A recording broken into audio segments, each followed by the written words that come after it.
தென்னிந்திய திரைப்பட மேடை நடன கலைஞர்கள் சங்கத்தின் மாநாடு நாமக்கல் மாவட்டம் பள்ளிப்பாளையத்தில் நடைபெற்றது. பள்ளிப்பாளையம் 4 சாலை சந்திப்பிலிருந்து நடன கலைஞர்கள் நடனமாடியபடி மாநாட்டு திடலுக்கு ஊர்வலமாக சென்றனர். தமிழகம் முழுவதும் 3 லட்சத்திற்கும் மேற்பட்ட நடன கலைஞர்கள் இருக்கின்றனர் என்றும் தங்களது வாழ்வாதாரத்திற்கு அரசு உதவி செய்ய வேண்டும் என்றும் அவர்கள் கேட்டுக் கொண்டனர்.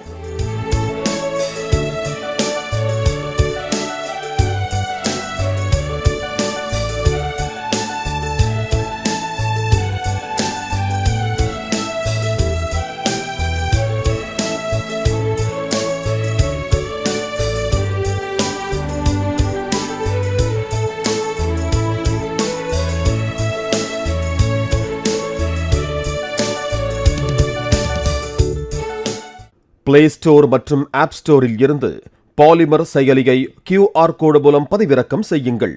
செய்திகளை உடனுக்குடன் பெறுங்கள்.